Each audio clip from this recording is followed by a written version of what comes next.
مفتی صاحب آپ نے وزیر اعظم کی تعریف کی فلسطین پر بات کرنے پر، جبکہ انہوں نے 1967 کے مطابق تقسیم پر بات کی اور 2 ریاستی حل پیش کیا، جس میں ریاست فلسطین کے ساتھ ناجائز ریاست اسرائیل کو تسلیم کرنا پڑ رہا ہے۔ جو وزیر اعظم نے بات کی ہے نا، وہ فلسطینیوں کا مطالبہ ہے، سمجھ رہے ہو؟ تو مدعی سس گواہ چس بننے کی کوشش نہ کرو۔ اگر یہ اس طرح سے حل ہو جاتا ہے، ان پہ ظلم رک جائے گا اور ان کو بھی ایک آزاد ریاست مل جائے گی، تو یہ تو پہلے فیصلہ ہو چکا تھا۔ تو یہ some thing is better than nothing.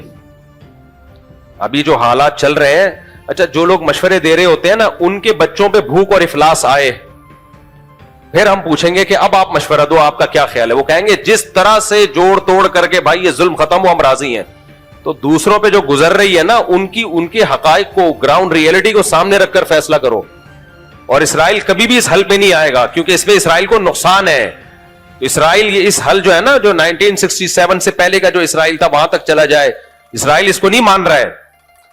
تو آپ وہ باتیں کر رہے ہو جو یعنی جو عملی طور پر ممکن ہی نہیں ہے۔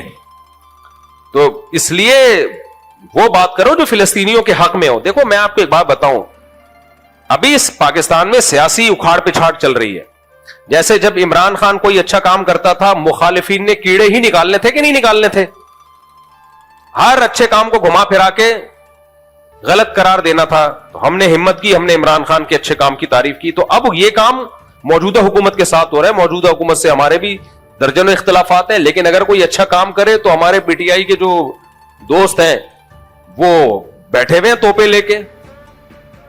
میں کہتا ہوں یہی تقریر عمران خان کرتا تو واہ واہ ہو جاتی، بلے بلے دیکھو کیا زبردست جاندار تقریر کر کے آیا ہے۔ تو مجھے یہ ایسا لگ رہا ہے کہ یہ ذاتی بغض اور ذاتی انا کا کچھ مسئلہ زیادہ بنا ہوا ہے۔ تو بھائی ہم لوگ نیوٹرل ہی رہیں تو اچھا ہے۔ میں تو یہ بات کر رہا تھا بھائی، ہم نے ہماری پالیسی ہے کہ کوئی بھی اچھا کام کرے گا ہم اس کی اپریشیٹ کریں گے۔ تو جب عمران خان نے کیا تھا ہم نے سلوٹ کیا، شہباز شریف نے کیا تو ہم اس کو بھی سلوٹ کر رہے ہیں۔ تو اس نے اچھی بات کی۔ اب اس پہ کچھ لوگ اعتراضات کر رہے ہیں، یہ تو اسرائیل کو اسرائیل کو تسلیم نہیں کر رہے۔ فلسطین کی باقاعدہ ایک پاورفل ریاست جس میں بیت المقدس کس کے ہاتھ میں ہوگا؟ فلسطین کے۔ تبھی اسرائیل اس سجیشن پہ قطعاً راضی نہیں ہے۔ وہ جو حل پیش کر رہا ہے اس حل میں تو یہ ہے کہ بالکل فلسطینیوں کو نہتا کر دیا جائے۔ تو اس کے مقابلے میں یہ جو بات کی ہے یہ بہت جاندار بات ہے، اس پہ قوم کو اپریشیٹ کرنا چاہیے۔ تو اپنے ذاتی اختلافات کو ایک طرف کر کے، سمجھتے ہو کہ نہیں سمجھتے؟ بعض لوگ تو یہاں تک بات کر رہے ہیں کہ یہ اسرائیل کو تسلیم کرنے جا رہے ہیں، اسرائیل کو تسلیم کرنے جا رہے ہیں۔ ایسا نہیں ہے، پاکستان اسرائیل کو تسلیم کرنے نہیں جا رہا، نہ فوج اسرائیل کو تسلیم کرنے کا کوئی اشارہ دیتی ہے، اور دور دور تک کوئی ارادہ نہیں ہے فوج کا اسرائیل کو تسلیم کرنا۔ بھائی اسرائیل پاکستان کا اتنا بڑا دشمن ہے ہی اسی لیے، بھارت سے اس نے پاکستان پہ اٹیک کروایا اس لیے کہ اس کو پتا ہے کہ کباب میں جو اس وقت سب سے بڑی ہڈی ہے وہ کون سی ہے؟ وہ پاکستان ہے۔ اور پاکستان کے سیاستدان نہیں ہے، فوج ہے۔ اگر سیاستدان ہوتے، فوج نہ ہوتی تو کچھ نہیں کرنا تھا اس نے، کیونکہ پاور سیاستدانوں کے ہاتھ میں نہیں ہوتی، پاور تو فوج کے ہاتھ میں ہوتی ہے۔ عراق میں فوجی حکومت تھی، اس نے گرائی نا، اب سیاسی حکومت تو بنا دی اس نے۔ اب عراق کی ساری پالیسیاں اسرائیل کے حق میں بناتا رہے۔ صدام حسین کباب میں ہڈی بنا ہوا تھا ان کے، صحیح ہے نا؟ تو اس لیے اسرائیل کے لیے جو اس وقت کباب میں ہڈی ہے وہ پاکستان آرمی ہے، کیونکہ آرمی کا اسرائیلیوں کی بھی ایجنسیاں ہوتی ہیں۔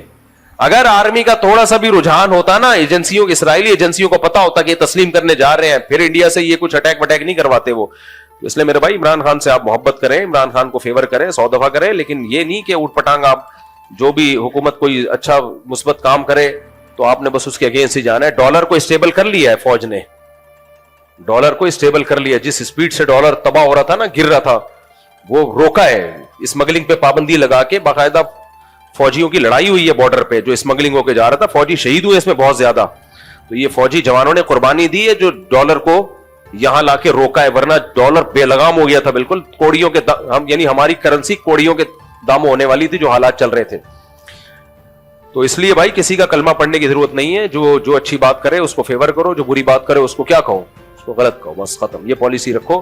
باقی سیاستدانوں میں تو ہر آدمی کا کوئی ہیرو ہوتا ہے، جو ہیرو ہے اس کو ہیرو رہنے دو، اس کو کس نے منع کیا ہے؟ آپ گورنمنٹ کی طرف سے کوئی پابندی تھوڑی ہے۔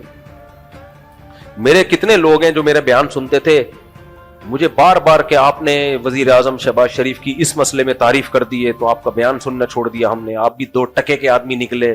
جب میں عمران خان کی تعریف کرتا تھا تو بہت سے لوگوں نے میرے بیان سننا چھوڑ دیا تھا کہ آپ خود یہودی ایجنٹ نکلے. اور اب میں نے میاں شہباز شریف نے جو اچھا کام کیا اس کی تعریف کر دی تو آپ بھی یہودی ایجنٹ نکلے. جو ادھر والے ہیں وہ بھی ہمیں یہودی اور بکاؤ, اور یہ والے بھی بکاؤ, تو 4 آپ جیسے چند لوگ رہ گئے ہیں. ہو سکتا ہے اگلے بیان میں آدھے گھر چلے جائیں. تو نہ اتنی جلدی کسی سے محبت کرو, نہ اتنی ذرا ذرا سی باتوں پہ کسی سے بدگمانی کرو. اور علماء کے بارے میں تو ایک بات یاد رکھو, علماء سے آپ دین سیکھنے کے لیے آتے ہو, جائز ناجائز سیکھنے کے لیے آتے ہو. تو میڈیکل سائنس کی وہ کوئی بات کریں, آپ بولتے ہو مفتی صاحب غلط کہہ رہے ہیں. میں اگر بولتا ہوں میڈیکل سائنس یہ کہتی ہے کہ یہ کھانے سے طاقت آتی ہے, آپ بولو مفتی صاحب ہیں, مفتی صاحب نے اس دن جو مسئلہ بتایا تھا نا, اوپر والا پورشن بھائی بنائے تو یہ شرعن کیا ہے, یہ ٹھیک ہے. باقی مفتی صاحب نے جو بتایا کہ گوشت کھانے سے مسل بنتے ہیں, جم جانے سے یہ ہوتا ہے, یہ ڈاکٹروں کی فیلڈ ہے, مفتی صاحب سے اس میں غلطی ہوئی ہے, بول دو, کوئی ایسا مسئلہ نہیں. یہ نہیں بولو کہ مفتی صاحب کذاب, دجال, پھینکو, بکاؤ, مفتی صاحب نے جم والوں سے پیسے لیے ہوئے ہیں تاکہ جم کے فضائل سنائیں. مفتی صاحب اس دن کہہ رہے تھے کہ دیسی مرغی کھایا کرو, اصل میں ان کا دیسی مرغی کا بزنس ہے. یہ پھر زیادتی ہو جائے گی. تو اختلاف کر لو, 100 دفعہ کر لو, بھائی ہماری فیلڈ ہی نہیں ہے نا یہ میڈیکل سائنس. اگر بول دوں تو آپ بولو غلط بول دیا, ختم. ہمارے بھی بعض بزرگ ایسے ہیں جنہوں نے کوئی بات کی, ہمارے شیخ حضرت مفتی رشید احمد صاحب, میں ان سے بیعت تھا اور ایسی عقیدت مجھے اب بھی ان سے ہے نا کہ آپ سوچ نہیں سکتے. لیکن وہ میڈیکل سائنس میں ڈاکٹروں کو کہتے تھے یہ الو بنانے کی مشینیں ہیں. اللہ معاف فرمائے. زندگی بھر حضرت نے ایلوپیتھی کوئی دوا نہیں کھائی ہے, زندگی بھر حکیمی دوائیں کھاتے تھے, ہومیوپیتھک اور حکیمی. ایلوپیتھک دوا کے کبھی قریب بھی نہیں پھٹکے وہ. لیکن ہماری رائے یہ ہے کہ یہ ان کی رائے یہ صحیح نہیں تھی, ان سے غلطی ہوئی ہے اس میں. ایلوپیتھک اتنا برا نہیں ہے جتنا ہم اس کو سمجھتے ہیں, بلکہ حکیموں میں فراڈ زیادہ ہے. اور حضرت کی ڈیتھ بھی شوگر سے ہوئی ہے, چیک اپ نہیں کرایا حضرت نے فرمایا ڈاکٹر کے پاس جانا ہی نہیں ہے, میں گھر میں مروں گا, ہسپتال میں نہیں مروں گا. اور شوگر ہوئی, حضرت مانتے ہی نہیں تھے مجھے شوگر ہے, کیونکہ حکیم آ کے مٹھائیاں کھلا رہے تھے حضرت کو شوگر میں. ہمیں اچھی, میں نے مجھے حکیم کا نام بھی پتا ہے, برفیاں کھلا رہے تھے, حضرت مٹھائی نہیں کھاتے تھے. انہوں نے کہا میں علاج بالمثل کروں گا. علاج بالمثل کا مطلب شوگر ہے تو شوگر سے علاج کروں گا. حضرت مٹھائی نہیں کھا رہے, حضرت کو جلیبیاں کھلا رہے وہ حکیم. تو بھائی بزرگ اپنی جگہ تھے, لیکن ہمارا خیال تھا کہ حضرت کو نہیں تھا, وہ تھے, حضرت کو میڈیکل سائنس پڑھی تھی, حضرت نے ڈاکٹری کتابیں بھی پڑھی تھی, ہومیوپیتھی بھی پڑھی تھی, لیکن کتابیں پڑھنا اور چیز ہوتی ہے, باقاعدہ ڈاکٹر بننا الگ بات. لیکن میں بدگمان نہیں ہوا شیخ و مرشد سے, اب یہ تو جھوٹ بول رہے ہیں معاذ اللہ. نہیں بھائی, وہ انسان ہے یار. جب ہمارے سامنے صحیح مسلم کی ایک حدیث آ گئی کہ پیغمبر صلی اللہ علیہ وسلم نے صحابہ سے کہا کہ نر کھجوروں کو مادہ کھجوروں کے نر کھجوروں کا بھور نہ ملاؤ. صحابہ نے نہیں ملایا, پیداوار کم ہو گئی, کھجوروں کی پیداوار کیا ہو گئی, کم. تو صحابہ نے کہا یا رسول اللہ, ہم نے آپ کے مشورے پر عمل کیا, کھجوروں کے بھور, جو نر کھجوروں کا بھور ہم ڈالتے تھے وہ نہیں ڈالا تو پیداوار کم ہوئی. تو آپ نے فرمایا میں تمہاری طرح کا انسان ہوں, میں جب دنیا کے بارے میں تمہیں کوئی حکم دوں تو تم دنیا مجھ سے زیادہ جانتے ہو, جب دین کا حکم دوں تو اس کو فالو کرنا ہے. تو جب پیغمبر صلی اللہ علیہ وسلم نے یہ بتا دیا کہ بھائی دنیا کی چیزوں کو بتانے میں بشر ہوں تو مجھ سے خطا ہو سکتی ہے, تو مفتی اور عالم کون ہوتا ہے جس سے خطا نہیں ہو سکتی؟ اس لیے میں جو آپ لوگ کو ٹوٹکے طبی بتا رہا ہوتا ہوں, لیمن ڈالو اور اس میں اس دن آیا نا میں نے کہ اس میں شہد ملاؤ اور اس میں لیمو نچوڑو اور لیمو کو پانی کے اندر آدھا گھنٹہ ڈال کے رکھو, اور اپنے خرچے پہ گرمی ہے تو ٹھنڈا ٹھنڈا, سردیاں ہیں تو نارمل پی جاؤ, تو ایسا خاندانی صحت ہو جائے گی. تو یہ ٹوٹکا ہے, ہو سکتا ہے کوئی پی کے انتقال کر جائے. سمجھ رہے ہو, یا اس کو ایسیڈیٹی ہو, تیزاب ہو, پتہ چلا وہ السر اس کا کینسر میں تبدیل ہو گیا, کیونکہ لیمن تو السر میں نقصان دیتا ہے. تو ایسے موقع پہ یہ نہیں بولو مفتی صاحب قاتل ہے, جھوٹا ہے, اس کے کسی درس قرآن کی کوئی حیثیت نہیں ہے.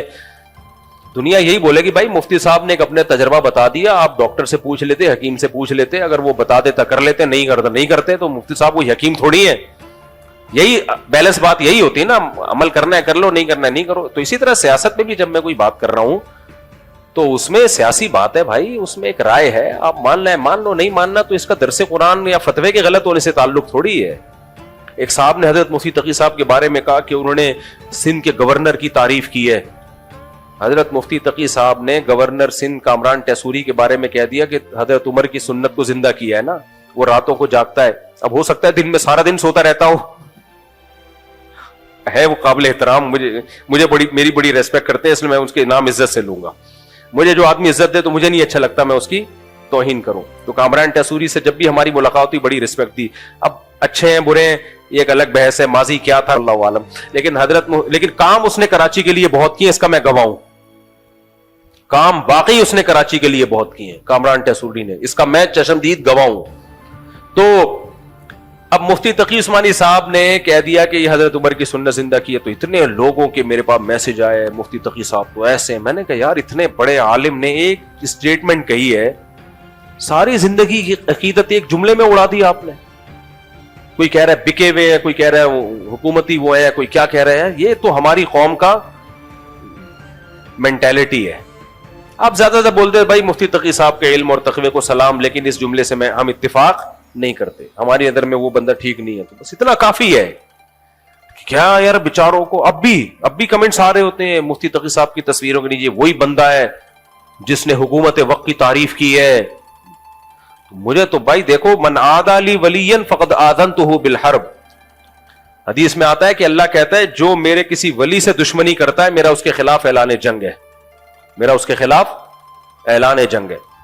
تو اس لیے یہ جو الفاظ زبان سے نکل رہے ہیں نا اللہ والوں کے خلاف, علماء صلح کے خلاف, یہ آپ کی نظر میں بہت ہلکے ہوتے ہیں, اللہ کی نظر میں ہلکے نہیں ہوتے, بہت بھاری ہوتے ہیں. تو ہماری رائے سے بھی کوئی اختلاف کر لو, کوئی مسئلہ نہیں ہے. ہم تو شرعی مسائل ہم سے پوچھو. اگر ہم سیاسی بات کرتے ہیں تو میں نے شہباز شریف کی تعریف کر دی کہ اچھا کام کیا ہے, آپ بول دیتے نہیں اچھا کام کیا, ختم ہو گئی بات. تو یہ جو پاکستان نے بہت زبردست فلسطینی موقف کی تائید کی ہے یونائٹڈ نیشن میں, اس پہ حکومت کو اپریشیٹ کرنا چاہیے. حکومت کام نہیں کرتی تو بھی برا بلا کہتے ہیں, کچھ اچھا کر کے آ جائے تو بھی برا بلا کہنا ہے, تو پھر تو اس کا مطلب تم حل چاہتے ہی نہیں ہو. اور فلسطینیوں کی جگہ اپنے آپ کو رکھ کے سوچو کہ تم پہ یہ ظلم ہو رہا ہوتا, اگر شہباز شریف کا یہ بیان غلط ہوتا نا تو فلسطینی کہہ دیتے کہ غلط ہے, ہم اس پہ راضی نہیں ہے. ان کی طرف سے کوئی بیان نہیں آ رہا اور ہم سارے نیک شریف شرفا بن کے فلسطین, ہم تو پورا جو ہے نا یہ تقسیم ہمیں قبول نہیں ہے, تو فلسطینی بولیں یہ قبول نہیں ہے تو پھر ہوگی بات. تو مدعی سست گواہ چست بننے کی کوشش مت کرو. یہ بالکل ایسے ہی ہے, ایران سے ہمارے 100 اختلافات ہیں لیکن ایران نے فلسطینیوں کی مدد کی ہے. اب ہمارے یہاں بہت سے لوگ ایران دشمنی میں کہتے ہیں نہیں یہ نورا کشتی ہے, ایران فلسطینیوں کی مدد نہیں کر رہا, یہ نورا کشتی ہے. ہمارے بہت سے لوگ یہ بات, میں کہتا تھا یہ بات فلسطینیوں کی زبان سے نکلوا دو.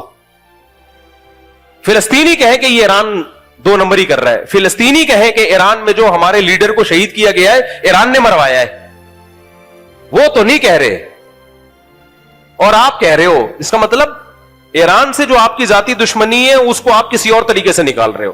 تو ایران کوئی شریف شرفا ملک نہیں ہے, میں کوئی ایران کی تعریفیں نہیں کر رہا, بہت سے جرم ایران کے کندھے پہ بھی ہیں, لیکن جتنے ہیں اتنے ڈالے جائیں, جو نہیں ہے وہ نہیں. ایران نے فلسطینیوں کی بے تحاشا مدد کی ہے اور اس مدد کے صلے میں ایران کو قربانی دینی پڑی ہے, بھگتنا پڑا ہے. ایران میں میزائل آ کے گرے ہیں, ان کا آرمی کا آفیسر شہید ہوا ہے, تو یہ ساری قربانیاں فلسطینیوں کی مدد کی وجہ سے دی ہے ایران نے, تو اس میں ایران کو اپریشیٹ کرنا بنتا ہے. تو فلسطینی کہہ رہے ہیں کہ ہماری مدد کر رہا ہے اور وہ کہہ رہے ہیں کہ ہم بہت کچھ کر رہے ہیں, ابھی ہر بات یعنی ایسے بتانے کی نہیں ہوتی, تو اس کی سزا بھی ملی ہے ایران کو, واٹ لگا دی ہے ایران کی.